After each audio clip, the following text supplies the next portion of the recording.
On today's Locked On Giants podcast, Coach Gene Clemons joins me as we talk combine sleepers, fits, and more. That's coming your way next here on the Locked On Giants podcast.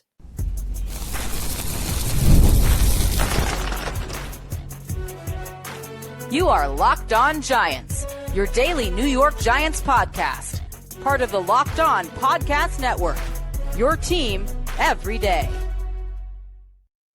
This episode of the Locked On Giants podcast is brought to you by FanDuel. Right now, new FanDuel customers can get $150 in bonus bets if your first $5 bet wins. Visit FanDuel.com to get started. Hello, New York Giant fans, and welcome to another edition of the Locked On Giants podcast, part of the Locked On Podcast family, your team every day. I'm your host, Patricia China, credential member of the New York Giants media for Locked On, as well as for New York Giants on SI. And as always, welcome on in to my Blue community members, my newcomers, my everydayers, and everybody in between. Thank you for spending part of your day with us here on the Locked On Giants podcast. And on today's show, he's back. Coach Gene Clemons has been he's been working his tail off on this draft stuff. He's got a series that's currently running over on New York Giants on SI, in which he's taking a look at some under the radar guys that maybe we're not talking enough about that we should be. So we'll talk a little bit about that with Coach Gene. And of course, we're going to talk about quarterbacks, because for those of you who might have missed the news, today, Thursday, as we tape this, Daniel Jeremiah of NFL.com did a nearly 3-hour conference call. And of course, we talked about quarterbacks amongst other topics. So we'll get Coach Gene's opinions on that. So that's our agenda for today. Coach Gene, welcome on in. Hey, thank you for having me, PT. Always good to connect with you and all of the Locked On Giants fans. And thank you to all of the people out here who always reach out and say, hey, I love when you have Coach Gene on. He should be on there more. I really do appreciate it. If you want to get more of me, I mean, right here, just go to a Giant issue on New York Giants on SI, and you'll be able to catch me all the time over there. Paul Dottino also does a really great job over there as well with the Big Blue Breakdown Live. So check him out as well. Really do appreciate it, and looking forward to talking about the Combine, because it's right around the corner. Yes, it is. And you can also find Coach Gene's podcast. We embed them in on our pages over on New York Giants on SI, just as an FYI. All right, Coach Gene, let's get into this. I want to start off, I guess we got to start with the quarterbacks, and something that was asked today. And I've actually asked this question. I know I asked it of Damian Parson. I think I've asked it of Emory Hunt. I may have asked it of you before, but in thinking about it, I want to get a retake on this one. And that is a big question that keeps coming up regarding these quarterbacks is, where would they have ranked in last year's class had Shedeur Sanders, Cam Ward, Jackson Dart, had they all come out last year? From a talent evaluator perspective, I've got to ask, does it really matter at the end of the day where they would have ranked in terms of how you grade them this year? And what how you look at them and whether or not they're the answer for the long term? Absolutely not. It doesn't matter at all. And that's the hypocrisy that we see going on with this class that we haven't seen with other classes. And I don't know why, because it's so easy to say, oh, well, it's 2 black quarterbacks at the top. But Caleb Williams was at the top last year. So it can't be as simple as, oh, there's black quarterbacks at the top. I think a lot of this stems from the fact that Shedeur's last name is Sanders. And for some reason, there's a lot of people out there that don't like Deion Sanders, that they think he's a fraud. They think he's a look at me guy. He's a me first dude.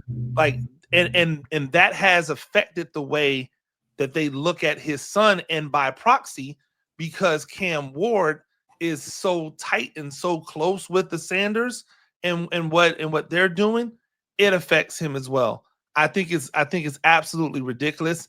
If anybody actually wants to do a little bit of research, they will see Shedeur Sanders. A lot of people thought he was a top 50 prospect last year. So if he's a top 50 prospect as a quarterback, higher than what they had Bo Nix, higher than a lot of people had J.J. McCarthy, then why would he have not been a first-round pick last year? So not that it matters in this year, because you can't base the quarterbacking talent this year off last year or off of what's to come, because nobody's guaranteed a job in the NFL. You have to be able to start planning for what you believe is going to be your future right now, and that's the quarterbacks that are in this draft. Now, if somebody wants to have an argument about who's the best quarterback and why it's not Shedeur Sanders or Cam Ward, I'm willing to have the conversation. I'm willing to have the argument. But to try to go back and say, well, these guys would not have even been here last year, I think it's disingenuous, because a lot of those players, people didn't think were going to be that good last year. Nobody had J.J. McCarthy as a guy who was going to be a plug-and-play quarterback last year. And guess what? We still don't know, because he hasn't played any regular season games. They're going off of one good preseason game. Nobody had Bo Nix as a guy who was going to be a starter in the league immediately and have an impact. I sure as heck didn't. People had their concerns about Jaden Daniels. People had their concerns about Drake May. People had their concerns about everybody but Caleb Williams. Caleb Williams is supposed to be the transformational, generational talent of the draft that people should move heaven and earth to get. And yet he was probably the worst of all of those guys that had an opportunity to play. So a lot of people doing some revision over here. Yeah. Now, Gene, last time I had you on the program, I believe you said Shedeur Sanders was the most pro-ready quarterback out of the batch. I want to get your take on fit, though, for the Giants. Who is the best fit? Never mind pro-ready. There are obviously different scenarios and whatnot that you take into consideration. Who do you see as being the best fit for the offense the Giants run? See, I think that both of those guys are great fits. And this is why. Do you want a guy who gets the ball out of his hands quick to get into the hands of the receivers on short routes so that they can run after the catch? That's Shedeur Sanders. But that's also Cam Ward. Do you want a guy who throws with anticipation and gets the ball down the field on deep shots? That's Shedeur Sanders. Do you want a guy who has a big arm so he can take the shots and not have to worry about his arm not holding up? That's Cam Ward. So they both will push it deep. They push it deep in different ways. Shedeur's looking to time it up and get out there, very similar to Tyrod Taylor. And Cam Ward's just looking to unleash the cannon, very similar to a lot of the quarterbacks that you see, like Josh Allen and Patrick Mahomes, who have big arms and like to show those off.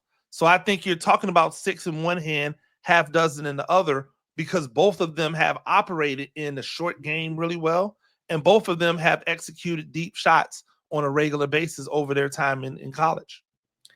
Gene, you look at the situation the Giants are in. Joe Shane, Brian Dable got a grace period. They've got to start winning. I mean, the co-owner, John Mara, basically said, I'm running out of patience here. Do you think potentially that changes what the Giants do? Do they maybe say, you know what? Yeah, we would like to have a young quarterback here, but we got to win some games. So maybe we we make the trade for Matthew Stafford, for example, if he becomes available. We go that route and we maybe consider waiting on a quarterback. And do you think that would be a mistake if they took that approach? I think it would be a mistake if they took that approach. I just said that on my podcast today. I went through and I said, how many quarterbacks are better? Would I take over Matthew Stafford? Because there's some people in this climate who believe that Matthew Stafford is still a top 10 quarterback. I'm not one of those guys. He's 37 years old. He's often injured. He doesn't matriculate the ball the way he used to. That happens. I don't think that Matthew Stafford in a bubble equates to wins. However, if you do decide that you're going to go Matthew Stafford, then you can't take any quarterbacks in this draft. And that's my problem. If you go Matthew Stafford, you're saying We need to win, and we need to win big right now. So why would you then waste draft capital on guys who can't help you win right now when you know if you lose with Matthew Stafford, you're gone. If you lose with Cam Ward, you may get us another year because that's a rookie dude. They may see the promise. You might see some improvement. But if you lose with Matthew Stafford, that is it. It is over. And while I believe that this team is closer to winning than a lot of people think they are, I don't think you take that chance because that chance has a better than likely opportunity to go south, because even more than just a quarterback would normally be in jeopardy of getting hurt. Matthew Stafford plays injured a lot. And in the NFC East, you know what they have an abundance of? Heat-seeking missiles that they keep shooting at the quarterback. Every team has them. And I fear that a Matthew Stafford would be in more peril in the NFC East than he is in the NFC West. All right. We are speaking with Coach Gene Clemons of a Giant Issue podcast of New York Giants on SI. Also contributes to Football Game Plan. When we come back, we're going to turn our attention to some of these non-household names, if you will, that maybe we should be paying attention to. Coach Gene working on a series on that. So don't go anywhere. We'll have that right after this. Hey, Giant fans, when the game tips off, the NBA action is just getting started, and there's no better place to get in on it than FanDuel, America's #1 sportsbook. With FanDuel, you can place live bets throughout the game so that even if you miss the opening tip-off or you want to bet on a fourth quarter comeback, you can stay in the action. And if you're looking for a bigger payout, you can even combine your live bets into a same-game parlay. The app is easy to use, and when you win, you get paid instantly. And right now, new FanDuel customers can get $150 in bonus bets if your first $5 bet wins. Just visit FanDuel.com to join today. That's FanDuel.com for your shot at $150 in bonus bets. Make every moment more with FanDuel, official sports betting partner of the NBA. All right, everybody, welcome back to Locked On Giants. I'm your host, Patricia Traina, with special guest coach Gene Clemons. We have a feeling that we're going to see him a lot, especially this time of year, because, you know, he does his homework, folks. Just like Emery, who is a favorite of ours here on the show.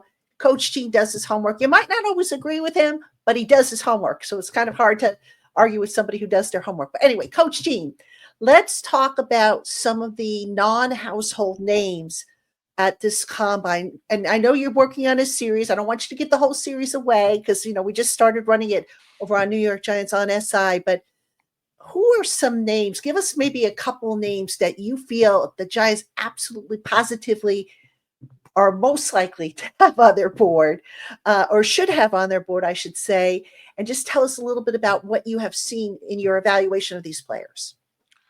I'll tell you a guy like Penn State linebacker Kobe King, who has a very similar profile, to Micah McFadden, a little bit smaller, athletic, but his instincts, his ability to get to the ball, how he diagnoses the plays, I believe is at a level higher than what Micah McFadden does right now. A lot of times what you see McFadden get in trouble with is getting caught up in the wash, right? Caught up in the wash, not in the right place. Kobe King has an ability to get to the ball faster. I'm enamored with these height weight guys as well. These 6'3", 195-pound cornerbacks that are all over the place. These 6'1", 185-pound cornerbacks. A guy like Brandon Adams, cornerback from UCF, is a guy who has that length, athleticism. It'll be interesting to see how he performs at the combine. But a guy who gives up 51.6% completion percentage, like that is a stellar percentage when it comes, especially in college, when you think about how pass-centric offenses are and how easy it is to get the ball around in college. To have that percentage is really good. Some of the guys that, and maybe are like tweeners that maybe you've heard of, but you don't know a ton about. A guy like Will Shepherd spent 4 years at Vanderbilt, kind of in obscurity because Vanderbilt's not that great. They're in the SEC, so they're getting overshadowed by all of these powerhouse programs. He goes and spends his last year at Colorado amongst all of these talents where he's one of many, and he was still able to put up comparable numbers to what he put up at Vanderbilt. Being able to average 13 to 14 yards per reception, 6'3", 190 pounds. And then I got word today that he's running in the 4.47s. He didn't get an invite to the combine. And a lot of people were, myself included, was like, how does this guy not get an invite to the combine?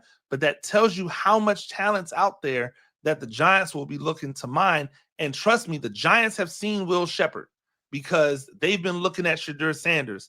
And so when you're looking at Shedeur Sanders, you have no other choice but to see Will Shepherd making all these fantastic catches.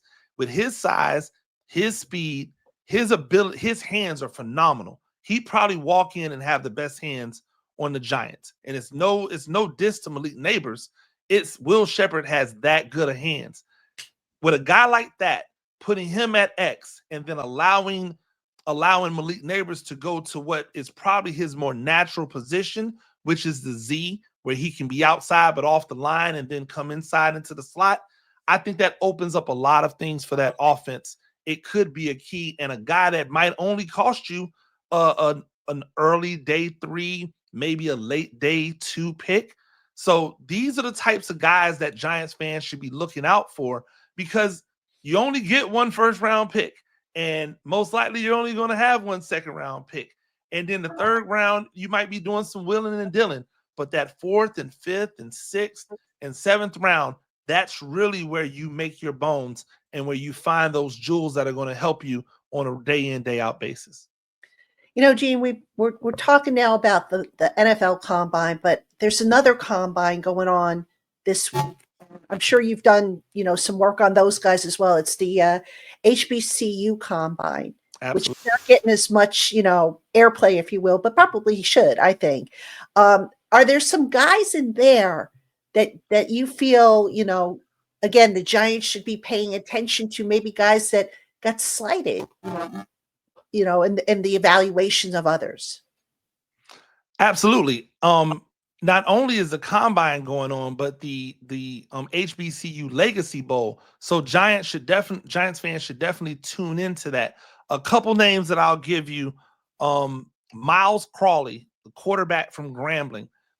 His junior year, he spent it underneath the tutelage of an NFL guy, Hugh Jackson, and in that time learned terminology, learned how to actually perform like a pro, how to practice like a pro. Then he went out into the combine and absolutely killed the drills. Almost 11 feet on the broad jump, 39 inches on the vertical jump, 4.7 on his 40-yard dash. He's a 6'5", 230-pound quarterback running a 4.7. He's like a tight end. He's like a tight end with an arm. He's always had a big arm. He's a guy who I think could be a really good developmental piece that may go undrafted, that the Giants could bring in as an undrafted free agent and have a chance to make the team. Think Josh Allen, right? Not Josh Allen, but think Josh Allen as far as body type wise, and somebody that would have an understanding of how to develop. And then on the defensive side, Elijah Williams, he is my biggest snub of the combine. I believe that Elijah Williams is going to be a starter in the NFL in the better part of 2 to 3 years. He's a guy who comes from Morgan State. He was the all-time leading sack guy at Morgan State. He is a guy who's played nose guard, 3 technique, on the edge, 6'4", 285 pounds, big, athletic, strong, knows how to run, and he had to play way too many snaps at Morgan State because he was their best defensive lineman. So imagine if you put him into a rotation where now he's going to be fresh every time he's on the field. I think he can be a guy who could be a real steal for someone in day 3 of the draft. I don't think he goes undrafted. However, if he does go undrafted, he is going to be an absolute gem for someone as an undrafted free agent. All right, we're talking with Coach Gene Clemons. We're talking combine. We just got talked a little bit about the HBCU. We're talking, of course, the NFL combine, which starts next week. When we come back, we're going to continue our combine talk right after this. Hey, Giant fans, if you're looking to join an exclusive community of Big Blue Faithful, where you can discuss the team and receive inside information in a toxic-free environment, then you need to check out the Locked On Giants Blue Crew community. Members get access to our exclusive by invitation only Discord channel, where we can talk with one another, ask questions, get breaking news, and so much more. Plus, as part of the Locked On Giants Blue Crew, I text exclusive updates and info directly to your phone, and you can communicate with me via text one-on-one. Come see what it's all about with a free 14-day trial. And when you use our promo code BLUECREW, you will get your first 2 months after your 14-day trial ends at 50% off the regular monthly price of $4.99. If you don't like it, cancel before the trial ends and owe absolutely nothing. For more information or to register, visit joinsubtext.com/LockedOnNYGiants. And that promo code to enter at the top of the page is BLUECREW, BLUECREW, for your 2-month discount. Text and data rates may apply. Please see your carrier's plan for details. All right, Giant fans, welcome back to the Locked On Giants podcast. And by the way, happy Friday to everybody. We made it through another week without football, but there's going to be some football next week. And we are, of course, talking about the NFL Combine. And make sure you keep it here on the Locked On Giants podcast. I'll have updates, rumors, reports, as well as check out New York Giants on SI. Coach Gene will be contributing over there. Brandon Olsen will be contributing over there. I'll be contributing. We'll have coverage, as much coverage as we can possibly cram into a working day. So excited about that. And Coach Gene, let's get back to the combine here for a second. I want to get your take on some of these guys and I know it's the underwear Olympics. I get that, but is there an opportunity for some of these guys that maybe are borderline to potentially increase their stocks if they interview well, if they test well? And if so, who are some of those guys that maybe, we should keep an eye on?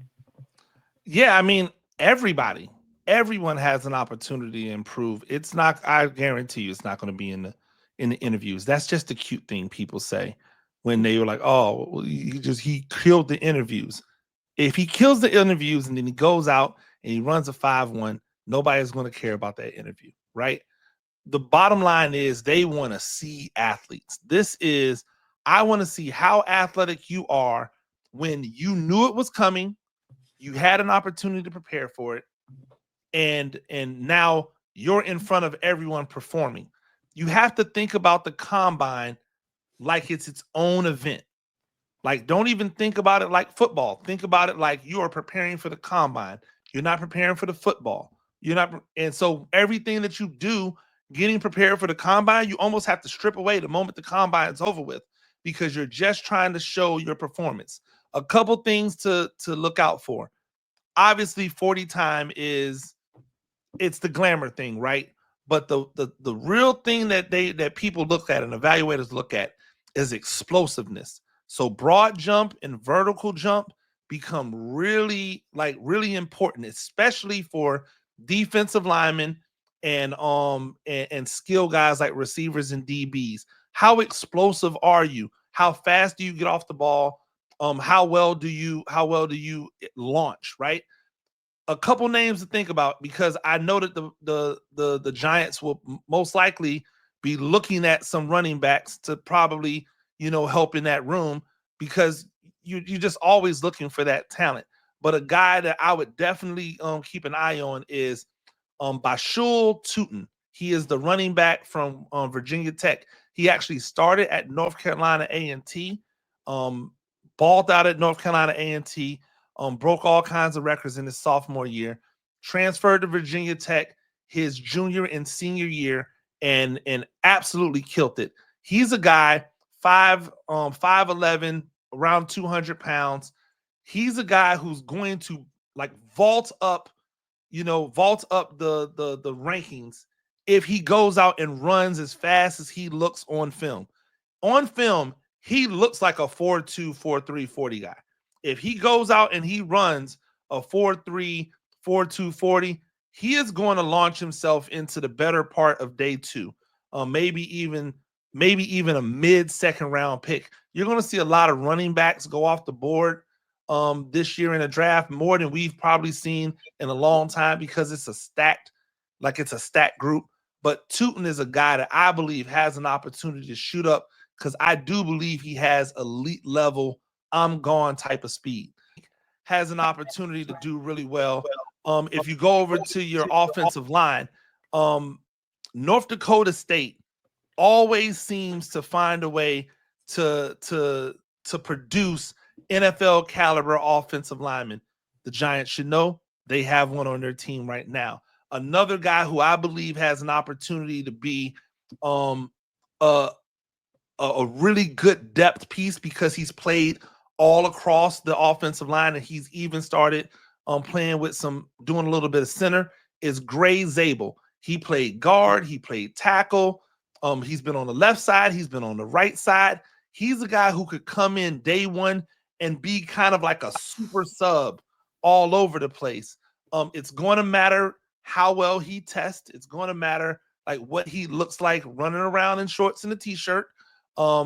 His explosiveness, but at 6'5", around 315 pounds, he has the frame that you can put more size on if you need to, or like you can let him rock the way he is. He's probably got a little more lead in his pencil than some of the Giants that are on the interior right now. And he's got just enough nastiness to him that you like to have from an offensive line. I think he's a guy, if he goes out and tests well, he's going to shoot up draft charts really well, because obviously anytime you get a chance to take really good offensive linemen, you got to take them. And he's played a lot of championship football in his 5 years at North Dakota State. So he's a guy I definitely would keep my eye on. By the way, I love that expression, lead in his pencil. That's awesome. I don't think I've heard that, but I love that expression. All right, Coach Gene, you look at the individual positions groups in this draft class, and you know the Giants' needs. Where is there not a match for the Giants? I mean, I know talent evaluators say you can find talent regardless of the round, regardless of the position, regardless of the depth. But realistically speaking, in your opinion, is there a group in this class that maybe isn't as strong, that maybe the Giants would be better off going the free agency route, or just maybe not prioritizing this year because of the talent that is in that particular group not being a match or not being strong enough? I would probably say if there was a position that I didn't like a lot for the Giants, it would be safety. And not just because the Giants have a bunch of safeties, because I don't see enough safeties that are going to be able to make it to where the Giants will be willing to take a safety, if that makes any sense. Like, there are first round talents at safety, but the Giants aren't taking a safety in the first round. They're not taking a safety in the second round. By the third round, all of the guys that you would take at safety, in my opinion, are going to be gone, and now you're just reaching. And so you'd be better off taking an edge rusher, taking a defensive lineman, taking an offensive lineman, taking a shot on a wide receiver, like, because those depth, taking a running back, because the depth is there at those positions. But at safety, I just don't see the depth for quality safeties. I do, however, think that there's an abundance of cornerbacks that are going to be really like really good developmental cornerbacks that do some things well and maybe other things not, that if you find a way to utilize what they do really, really well, you can find a steal probably pretty late in the draft. Gene, in terms of the first round, I know a lot of people say, I'm sure you get this, I know I get this all the time, if this happens, that happens, who do you go with?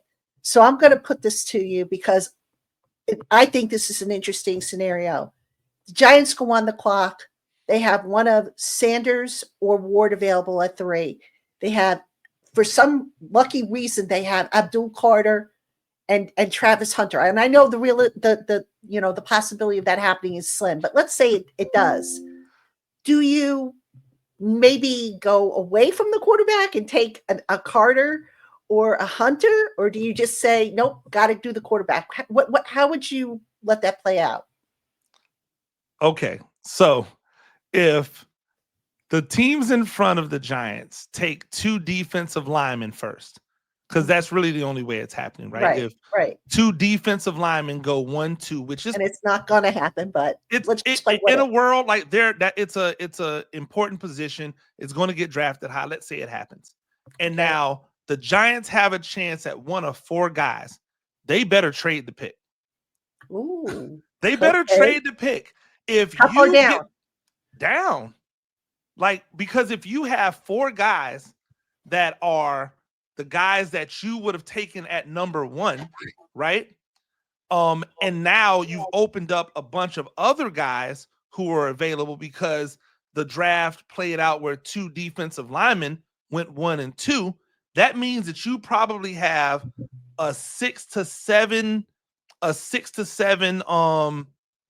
pick window that you could trade down and get one of those 4 guys, because not everybody in the top 10 needs a quarterback. So you get the opportunity to trade down, get more assets, and still most likely come away with Cam Ward or Shedeur Sanders at some point within those next 5 to 7 picks. So I would 100%, if Travis Hunter and Abdul Carter and Cam Ward and Shedeur Sanders are still there at number 3, then that means that one of those 4 are still going to be there at number 7. And most likely, one of those 4 is still going to be there at number 10. So I'm opening up the phone lines. Come as you are. Give me your tired, your poor, your hungry, and more importantly, your first-round draft pick in 2026. Come on up here and get this top 3 pick and take whoever you want. We'll be happy with whatever comes next, because the Giants are either going to take a quarterback or they're going to take BPA. And you never can go wrong taking best player available. That is the preferred method of drafting. But if your quarterbacks are there and you get the opportunity to take the quarterback, then hey, guess what?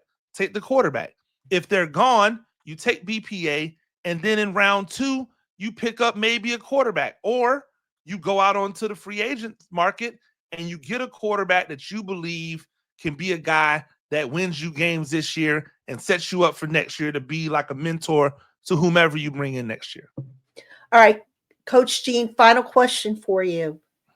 If the Giants do take a quarterback this year, regardless of who it is, are you of the school of thought that the position has just become such that, given that sometimes you hit on it, sometimes you don't, that it becomes a position that maybe you explore again next year when the class is going to be a little deeper?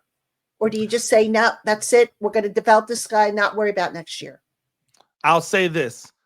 The class is going to be deeper next year. Doesn't mean it's going to be better, right? Mhm. The class can be deeper, but it's not, is it going to be better? Again, I said that I thought Cam Ward and Shedeur Sanders, but especially Shedeur Sanders, because a lot of people had them on their boards last year, they are comparable to any of those top guys that came out last year. Next year, there are guys who purposely didn't come out this year because they didn't compare. Like, purposely. It wasn't, hey, I just want to be the number 1 pick. Like for Shedeur, especially, he wanted an opportunity to be as high a pick as he possibly could. So he came back another year. Those guys that are out there, just flailing around in college right now, they have a lot to prove. And so I'm not putting any stock in next year. I'm going to take my guy right now. However, I will say, if you have, or anytime, you should always be looking to take a guy as a developmental quarterback in your later rounds, in your round 5, 6, 7, maybe even round 4, if you think it's a great value that you find. There's never any problem putting multiple young quarterbacks on a team. This is professional football. They have to be professionals. All right. Sorry, I lied. I have one more for you.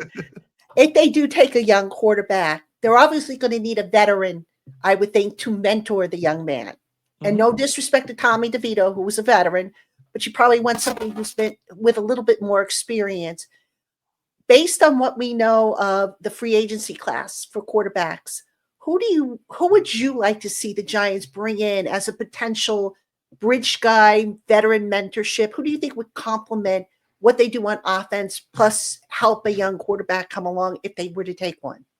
I think it's Jameis Winston. I don't think it's close. I think Jameis Winston is the best free agent quarterback out there. If you're talking about someone to come in, if he has to play right now, can get you wins and manage the team, but also is fully aware that he is the guy preparing the chair for someone else.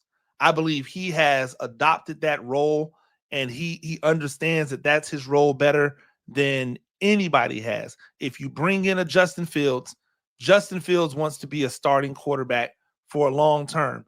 And he should. He's only 24 years old, 25 years old, excuse me. Like, he should want to be. Like some of these other guys, Sam Darnold, he's going to want to be a starting quarterback. But is he really your franchise guy? So I think if you're looking for someone to be a mentor, bridge, and then someone that can come in if the quarterback gets hurt or if he's having a rough patch, it's Jameis Winston. Coach Gene, always appreciate your insight. He's doing a great job over on New York Giants on SI with his series. Do check that out.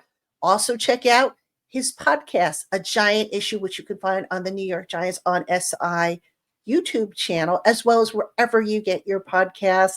Coach Gene, again, thank you so much for joining me. It's always a pleasure, and we will have you on again, I am sure, several more times if you are up to it. Giant fans, thank you so much for tuning into the Locked On Giants podcast, spending part of your day with us. Have a great weekend, everybody. We will be back next week. We'll have a special guest on while we all get in place for the Combine, and then it's wall-to-wall Combine coverage. Keep it here, Locked On Giants. Take care, everybody.